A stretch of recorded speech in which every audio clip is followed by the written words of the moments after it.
trabajo en el Polo Sur. Soy consciente de que suena emocionante y en verdad lo es, pero es un trabajo duro con horarios agotadores. Nos enviaron al centro de la Antártida, con 1000 millas de nieve y hielo en todas direcciones. Trabajábamos de 7 a 5 de forma sólida y, por la falta de recreación, normalmente acabábamos haciendo jornadas de 18 horas. Sin embargo, teníamos un wifi satelital lento, lo cual es lo único que me mantenía cuerdo durante esos días interminables. De todos modos, eso no era el problema. El problema era la atmósfera de opresión. Todo el lugar no se sentía bien. Gran parte de la instalación era subterránea, con calentadores cubiertos en el techo y una entrada hacia una escalera de cemento.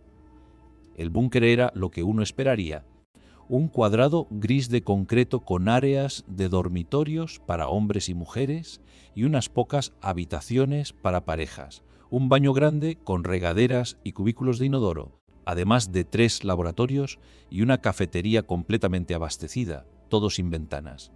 Había una enfermería y 2 salas con sofás destinadas a terapia. Tras la doble entrada se encontraba la sala de recreación. Tenía una mesa de billar y un bar. La pared era de paneles de pino nudoso como de los años 70. Todas las habitaciones estaban conectadas por un pasillo largo y lúgubre, incluyendo 2 oficinas con escritorios y sillas. Yo pasaba la mayor parte de mi tiempo allí. En la parte superior de la estación había una plataforma de observación accesible por una escalera, con ventanas, desde donde podíamos ver y escuchar el exterior. Pero casi siempre subíamos solo a fumar, ya que hacía casi el mismo frío que afuera. Todo el lugar estaba mal iluminado, con luces fluorescentes y unas pocas lámparas en las esquinas. Pero en general parecía un sucio infierno de cemento verde y subterráneo. El exterior era exactamente lo que uno esperaría de la Antártida: nieve durante cientos de millas en todas las direcciones. Si tienes miedo al mar abierto, se siente parecido, salvo que aquí debes caminar en él. Me sorprendió un poco hubieran invitado a tantas personas a esta extraña expedición. Éramos 12 en total, usualmente bastarían 6. Todos profesores en nuestro campo. El rango de trabajos que cada uno realizaba era sorprendente. Normalmente habría un solo campo de estudio para cumplir un objetivo común. Pero en esta expedición había varias profesiones distintas. El primero era un hombre mayor finlandés, un médico con experiencia en tratar heridas en climas helados. El siguiente era un físico, al igual que nosotros, estaba sorprendido de haber sido enviado al Polo Sur, pues su trabajo solía ser teórico y, cuando era práctico, requería un equipo entero por sí mismo. Después estaban un matrimonio británico, ambos geólogos. Había 3 hombres treintañeros encargados de mantenimiento y conducción, especializados en condiciones bajo cero y maestros en cualquier tipo de reparación. También había una bióloga, una joven mujer negra que llevaba siempre el cabello recogido en un moño y jamás se quitaba la bata dentro del complejo. Era todo trabajo y nada de diversión. Luego estaban los 2 terapeutas, sí, 2 terapeutas. La primera era lo que uno esperaría, una mujer de mediana edad con flequillo rubio y una libreta, siempre con una sonrisa cálida. El otro bueno era un sujeto alto y desgarbado, demacrado, con el pelo negro como el carbón. Honestamente no tenía idea de cómo alguien así podía ser terapeuta. Yo mismo me sentía intimidado de saludarlo. Nunca vi que nadie acudiera a él a menos que él mismo los buscara. Siempre trataba de evitarlo. Había otro hombre que al principio pensé que era el cocinero, hasta que descubrí que teníamos que preparar nuestras propias comidas. Era un tipo raro, de aspecto ratonil. No hablaba con nadie y cuando lo intentaba simplemente me ignoraba. Aún así, yo mantenía que sería mi persona favorita de la expedición, ya que se mantenía cienza al margen. Yo era el capellán. Sí, sé lo que estás pensando, hay media docena de profesionales aquí y de verdad necesitaban un capellán. Pues tampoco a mí me parecía lógico, pero cuando me contactó la organización que financiaba el viaje, no discutí. Ofrecían mucho dinero, y en mi línea de trabajo eso es una rareza. La expedición sería de 6 meses y cada uno debía realizar experimentos específicos. No sé qué asignaron a los demás, pero a mí me pidieron llevar un diario sobre las implicaciones religiosas de la expedición y dar consejo espiritual a los demás participantes de cualquier credo o fe. La parte del consejo no me molestaba, pero lo del diario, eso era como tarea de estudiante de primer año de Teología 101. Aún así, me pagaban, así que me aguanté y pasaba mi tiempo libre descargando películas y juegos para sobrellevar las largas horas entre sesiones de consejería. Sorprendentemente, mucha gente acudía a mí para hablar de religión. Me gané la aprobación de los de mantenimiento cuando abrí unas cervezas con ellos en el viejo sofá rojo de la sala de recreo y hablamos de catolicismo. Soy ministro protestante, así que al principio se mostraron un poco distantes. Pero nos hicimos buenos amigos y aunque no podía darles bendiciones ni confesión, creo que les ayudaba a sentir que podían hablar de fe y, al mismo tiempo, tener una charla divertida. Al final me llevé bien con todos. El físico era ateo acérrimo, así que nos hacíamos bromas mutuamente con frecuencia. Yo escondía su portátil y ponía a todo volumen Jesus Take the Wheel, y él me despertaba con No Church in Notch in the Wild. Llegué a considerarlo mi segundo mejor amigo en el complejo, incluso aunque esa canción me ponía los pelos de punta al pensar lo lejos que estábamos de la civilización. Mi mejor amigo, sin embargo, era el hombre raro. Siempre estaba en la sala de recreo cuando yo iba y nunca hablaba. Usaba una sudadera naranja y vaqueros dentro del edificio y siempre parecía estar bebiendo en el bar improvisado, tenuemente iluminado. No le di demasiada importancia, ya que todos teníamos horarios diferentes y en un lugar como este podía entender perfectamente que alguien se emborrachara hasta perder el sentido.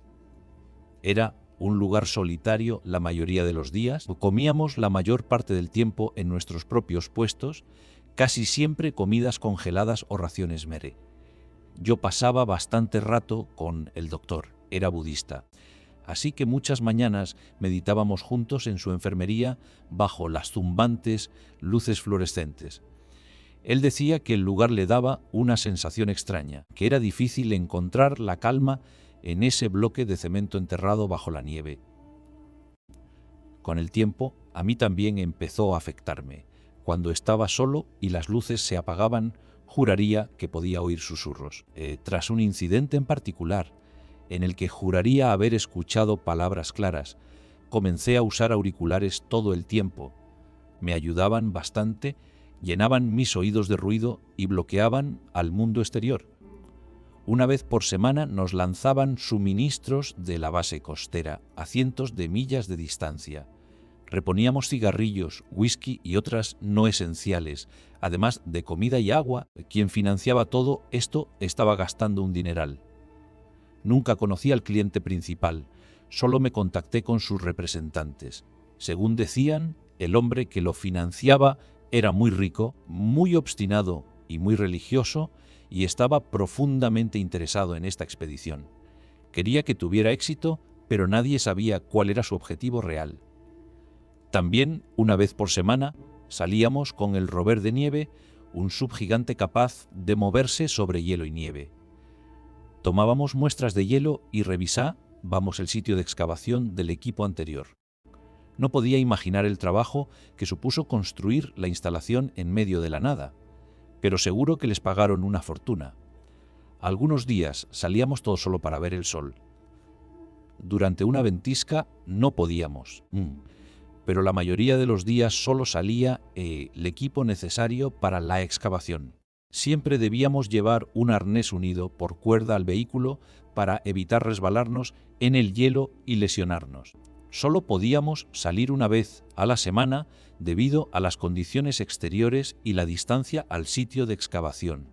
Lo menciono para dejar claro que estábamos completamente solos allí. Si un avión llegaba el lunes Teníamos 7 días hasta que volviera. El primer gran giro ocurrió exactamente 2 meses después de llegar a la base. Ese día salieron los geólogos, la bióloga y uno de los de mantenimiento, Jacobo, encargado de conducir y manejar los arneses. Partieron de buen ánimo y permanecieron en el sitio de excavación durante horas. Pero regresaron alterados. Entraron de golpe por la puerta mientras yo estaba en la sala de recreo con la terapeuta y notamos de inmediato el miedo en sus ojos. La geóloga corrió a su habitación sin decir palabra, y su esposo fue tras ella llamándola. Preguntamos qué había pasado y vimos que la bióloga lloraba. El otro terapeuta apareció como un fantasma y, sin decir nada, la llevó a su oficina y cerró la puerta. El doctor salió de golpe, tronando con voz grave. ¿Qué demonios está pasando? No lo sé, dijo la primera terapeuta, nerviosa. Yo también lo estaba. ¿Dónde está Jacobo? Preguntó alguien. Espera, ¿dónde está el coche? Añadí.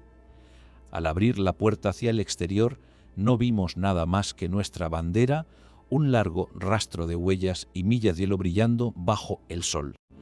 Nos sentamos en la sala de recreo durante lo que parecieron horas. Los que no habían ido a la excursión, claro. Los demás estaban tras la puerta del terapeuta alto, de donde salían voces alteradas. Finalmente salieron todos. El geólogo volvió a su cuarto sin hablar. La bióloga se sentó en una silla plegable. El terapeuta se colocó detrás de ella con las manos en el respaldo. Había estado llorando desde que volvió. Llegamos antes de lo previsto. Empezó, tratando de recomponerse, el sitio de excavación. Llegamos a las 07:00 en lugar de las 08:00, así que empezamos antes. Al principio todo bien. Jacobo estaba en el sub vigilando los arneses. Yo picaba un trozo de hielo cuando los otros me llamaron desde abajo. Hizo una pausa y continuó. Me deslicé hasta el fondo del hoyo, unos 30 metros, creo. Habían golpeado una superficie dura. Entre todos desenterramos una enorme caja con cerradura. Inmediatamente pensamos que era del equipo anterior, pero el diseño era antiguo. Parecía de la Segunda Guerra Mundial. Era pesada y estaba sellada. Tiramos de la cuerda para avisar a Jacobo, pero no respondió. Empezamos a gritar su nombre, pero jamás contestó. No podíamos verlo desde donde estábamos. Tras 10 minutos de gritos, subimos con nuestras herramientas. Con una cuerda extra conseguimos arrastrar la caja hacia arriba entre los tres. Cuando llegamos arriba, Jacobo había desaparecido.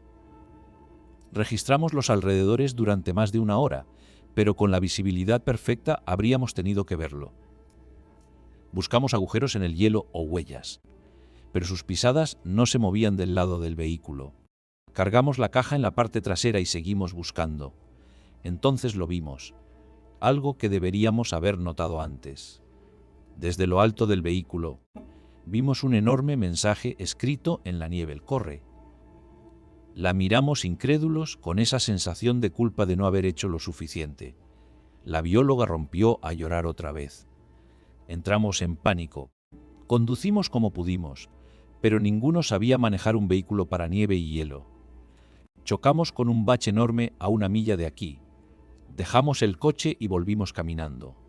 La caja sigue ahí y Jacobo está en algún lugar de ese desierto helado. Tras eso, se derrumbó en sollozos y salió corriendo. Jacobo no contestaba por radio ni daba señales.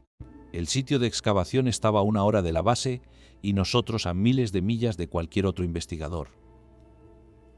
Éramos impotentes. Decidimos que lo primero era recuperar el vehículo, e uno de los de mantenimiento se equipó y, junto al otro, salieron en la moto de nieve de corto alcance. No sé cómo lo hicieron, pero lograron traer de vuelta el sub en menos de 1 hora. Ya estaba anocheciendo y la búsqueda de Jacobo sería demasiado peligrosa de noche. Nadie durmió esa noche. El hombre raro ni siquiera se acostó, vagaba por los pasillos bebiendo.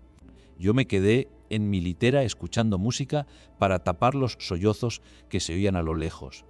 Un comentario del doctor antes de acostarse me dejó helado. Un más si Jacobo sigue vivo, quizás esté mejor afuera que aquí dentro. La mañana siguiente salimos todos, excepto los 2 terapeutas y el hombre raro, que supuse dormía la resaca. Arrastramos la caja hasta la sala de recreo. La dejamos allí planeando abrirla más tarde. Pasamos el día entero buscando a Jacobo y revisando el sitio. No encontramos nada. El mensaje en la nieve había desaparecido y no había nevado en la noche. No había huellas, ni rastros, ni cuerpo. Nada. Regresamos deprimidos con la culpa de no haber encontrado a nuestro compañero. Pero lo que nos esperaba era aún más extraño. En la nieve había un jet con esquís. No era el avión destartalado que nos había dejado, sino un jet privado caro. Dentro de la sala de recreo sonaban carcajadas. Allí estaba un hombre bajo, calvo, con perilla blanca, fumando un puro y vestido con un traje carísimo. A cada lado de la puerta había 2 hombres enormes con gafas de sol. Nos quedamos mudos. Bueno, dijo el hombre, girándose hacia nosotros, si no es el resto de la fiesta. Me cortó antes de que pudiera preguntar quién era. Se levantó y extendió la mano llena de anillos. Eric. Encantado, por fin, de conocerlos. Uno a uno nos fuimos presentando, incómodos, dándonos cuenta de que era el hombre al mando. Nos invitó a la cafetería para una reunión oficial. Allí nos ofreció condolencias por Jacobo, insistiendo en que no era culpa de nadie. Sobre el mensaje en la nieve bajó la voz y dijo: diría que todo este lugar en algún momento te grita que corras. No dejes que te afecte. Finalmente reveló el supuesto objetivo de la expedición: descubrir señales de visitas humanas pasadas en la zona. También afirmó querer colonizar el Polo Sur, pero necesitaba estudiar los efectos psicológicos de vivir allí. Por eso había enviado a los 2 terapeutas y a un ministro. Me señaló directamente, dejándome expuesto e incómodo. Después nos agradeció y nos mandó a descansar con la mejorna de carne que he probado en mi vida. Este hombre hablaba en serio. Había traído a un chef personal solo para agradecernos. La mañana siguiente, tras un desayuno de huevos con tocino, Eric nos fue llamando de uno en uno a la oficina del terapeuta alto para charlar. Cuando fue mi turno, me trató con respeto. Se agradecía, aunque se sentía forzado. ¿Cómo está, reverendo?, me preguntó suavemente. Bien, respondí sin saber cómo contestar tras lo ocurrido. Me alegra oírlo. Mire, voy a serle sincero. Usted es la persona más importante aquí. ¿Cómo dice?, pregunté sin se me estaba halagando o manipulando. Veraj, buscaba las palabras. Este viaje es más para investigación psicológica que para otra cosa. Queríamos una figura religiosa y al menos 2 terapeutas para registrar la tensión mental de vivir aquí. Queremos construir una nueva civilización, pero probamos con diferentes grupos durante periodos cortos. ¿Y por qué yo?, pregunté con muchas dudas acumuladas. Yo mismo soy metodista y lo elegí por un artículo que escribió hace un tiempo. Terminaba diciendo que compartía mi misma filosofía. ¿Cuál?, pregunté intentando recordar. Que para entender de verdad a Dios, también debemos comprender a su contraparte. En ese instante supe a qué artículo se refería, uno que escribí tras el seminario sobre demonología en la sociedad moderna. Un campo desagradable y me estremecía al recordarlo. Aún así, había investigado sobre mí. No tenía claro cómo un simple artículo sobre demonios me había hecho apto para una misión en la Antártida. Al salir, nos reunimos con los demás. La mayoría se limitaba a escuchar las peroratas de Eric en lugar de conversar entre nosotros. Algo no encajaba. Mientras él vociferaba, yo solo pensaba en Jacobo, allá afuera, frío y solo. Los geólogos y la bióloga pidieron varias veces volver. Al principio, Eric los despachó con una sonrisa a la última. Los recordó con dureza que estaban bajo contrato. Tras eso, se encerraron en sus habitaciones. Esa misma noche, Eric se fue en su avión con sus guardaespaldas tras dejarnos instrucciones de reportar cualquier hallazgo. Antes de dormir, juraría que escuché susurros en plataforma de observación, pero al subir no había nada. Al día siguiente llegó una tormenta brutal. Concluimos que Jacobo ya estaba muerto. Ningún ser humano podía sobrevivir 3 días en una ventisca bajo cero. Fue entonces cuando todo se torció. Decidimos abrir la caja. Estaba sellada con soldadura metálica en todo el contorno. Los 2 de mantenimiento usaron sopletes hasta que por fin lograron desprender la tapa. La levantaron con esfuerzo y de la caja salió un polvo negro que nos hizo toser. Cuando se despejó, vimos el contenido. Nada de valor, un trozo de cuerda, un dedal y un poco de sal esparcida. Nos miramos confundidos, rascándonos la cabeza. ¿Por qué algo así estaría enterrado a tanta profundidad en el hielo? Mientras discutíamos, noté que el físico se levantaba pálido como un fantasma y salía de la sala. Lo seguía hasta el dormitorio. ¿Estás bien?, le pregunté. Negó con la cabeza, temblando. Y tras una larga pausa respondió: «No». «¿Qué pasa?». Quise saber, entonces me preguntó en voz baja: «¿Viste la palabra en la tapa?». Me sorprendí, no había visto nada. «¿Sabes leer hebreo?», dijo con la voz quebrada y lágrimas en los ojos. «No estudié griego. ¿Tú puedes?». «Sí, soy judío o lo era. Lo suficiente para leer hebreo». ¿Y qué decía? Una lágrima le rodó por la mejilla. Decía el libro. Jamás lo había visto tan asustado. Y francamente yo también lo estaba. «No puedes tomártelo tan en serio». Intenté calmarlo.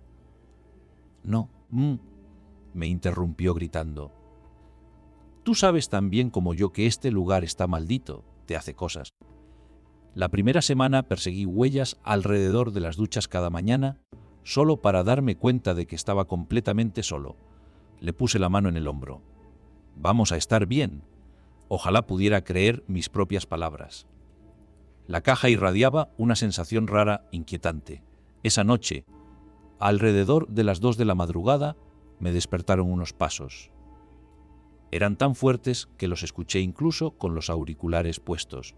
Me levanté a investigar, pero todos parecían dormir. Escuché sollozos suaves en la habitación del matrimonio, pero sabía que era mejor no molestarlos. Al volver a mi litera, pasé frente a la cafetería y allí lo vi, la visión más horrenda de mi vida. Las mesas y sillas estaban volcadas, la comida untada por las paredes y el techo, utensilios y electrodomésticos esparcidos por el suelo, y en el centro una cruz enorme de acero oxidado. Clavado a ella estaba Jacobo, empapado en sangre, con los ojos reventados de venas, brazos y piernas enredados en alambre de púas, clavos atravesándole muñecas y tobillos. Calvo, delgado, temblaba con violencia. Cuando nuestras miradas se cruzaron, chilló con un grito inhumano, escupiendo sangre. En el núcleo fue mi turno de perder el control. Caí de espaldas, deslizándome por el suelo. Debí gritar como loco, porque todos salieron corriendo al pasillo. Yo señalaba entre lágrimas hacia la cafetería, pero dentro todo estaba normal.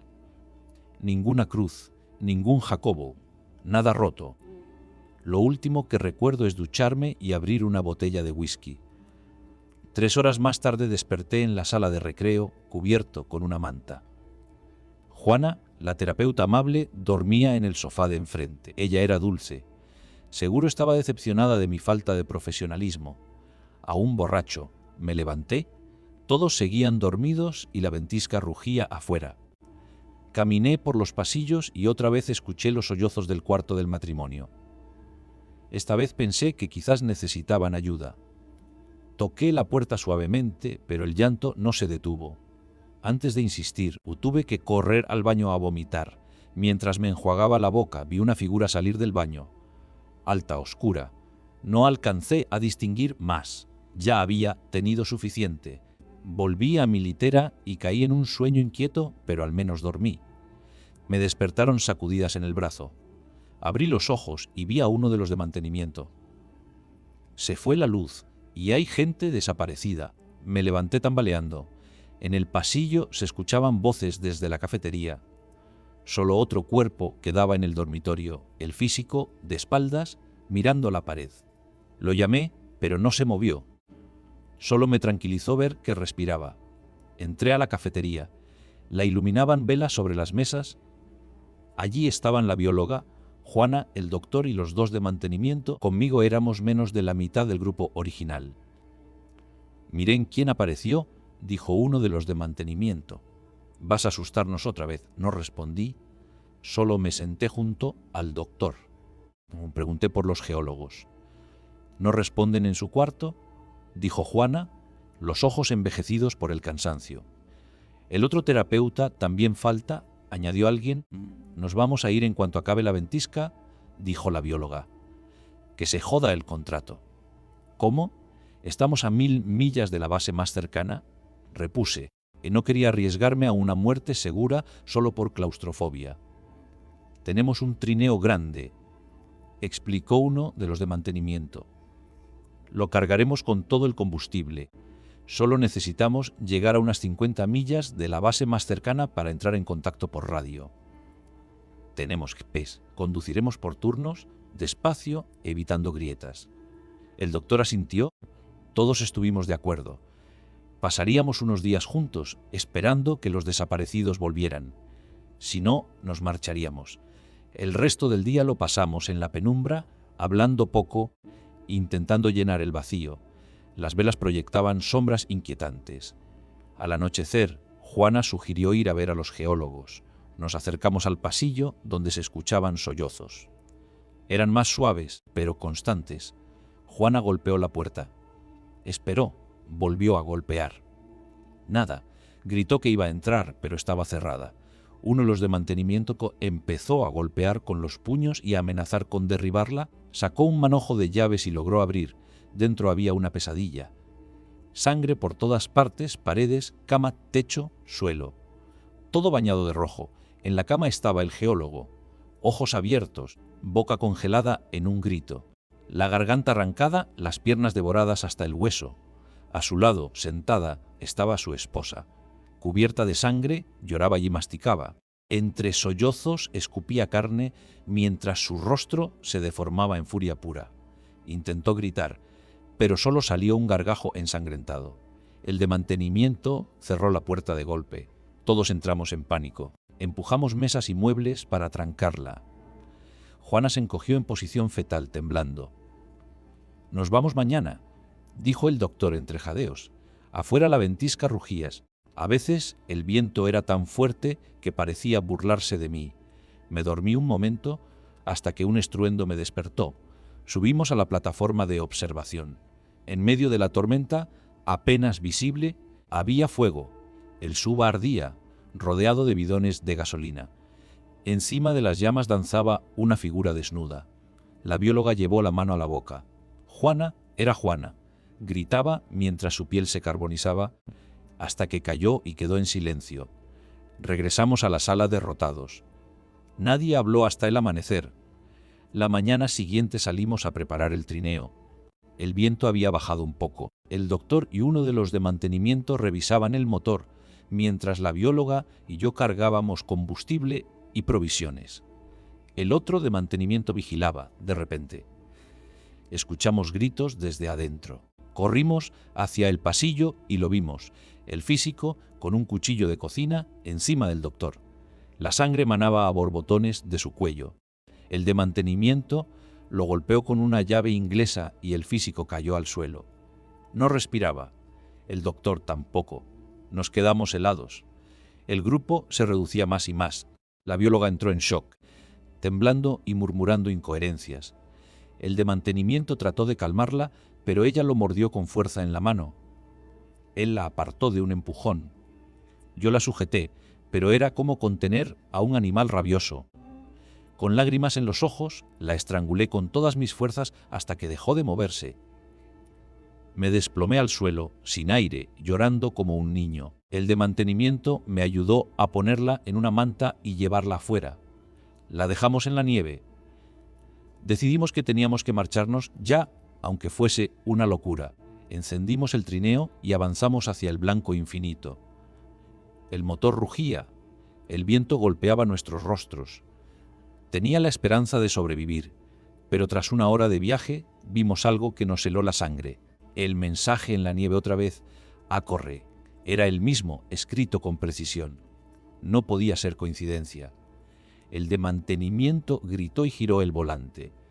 El trineo chocó contra una grieta oculta y volcó. Salí despedido, rodando por la nieve.